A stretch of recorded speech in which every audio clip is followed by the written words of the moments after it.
Okey. Perjalanan kita road tour kebun Ali. Jalan tadi cukup mencabar. Ha. So kita kena Ni. letak kereta dekat situ lah. Tak boleh naik sebab jalan ni sempit. Kita letak bawah tu. Dan kita kena berjalan lah. Mana naik bukit nak cari durian naik kereta. Hari ni pencarian kita durian kampung dengan durian IOI. IOI. Okey. Ada pokok manggis. Manggis. Pisang. Durian. Pisang.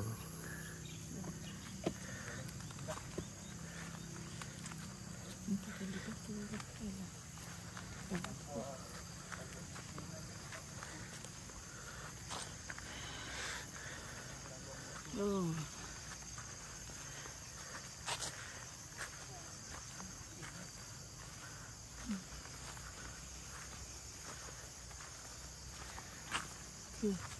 Buah manggis tunggu masak aje.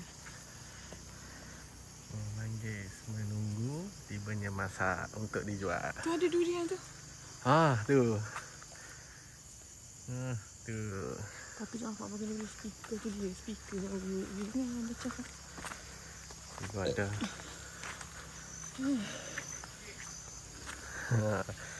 Tu lebatnya tu. Buah manggis. Manggis tu lebat. Oh. Nampaknya urat-urat sudah. Sudah. Aduh. Consider kata ni.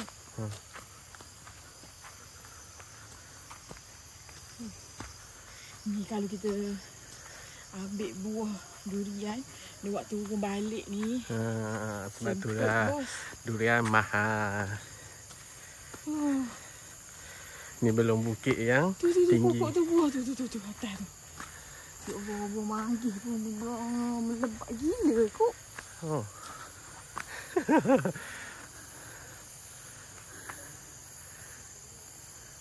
Penuh buah. Ni pokok durian yang kecil lagi ni. Tak tahu durian apa. Tunggu dia besar. Apa buah yang dia akan luruh. Di mana? Di Anak Kurau.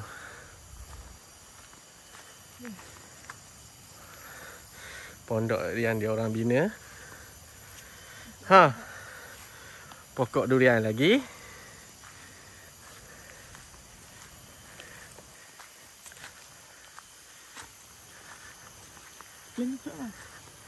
Tu atas kepala.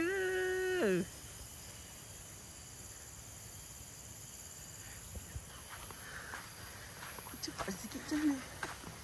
Tidak sabar nak makan. Wah. Ai.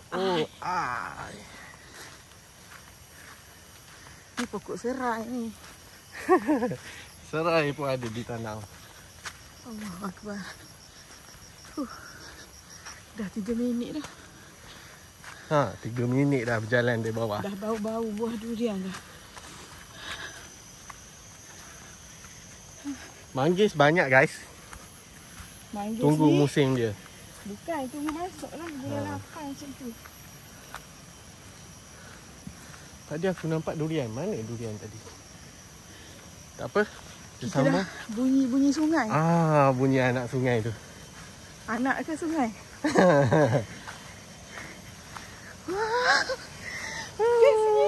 Tengok cantik guys. This is Batu Kurau. Syurga durian anda.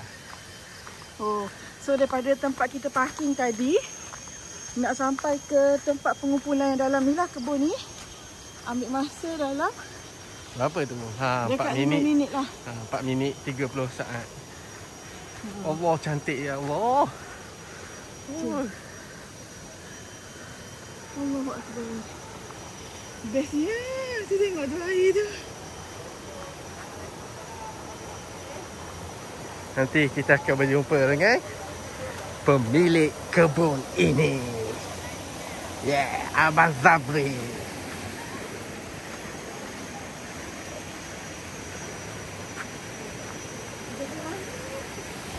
Ha. Ya Allah, nikmat apakah ini?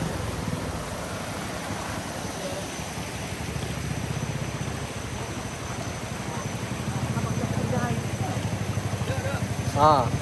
Ni.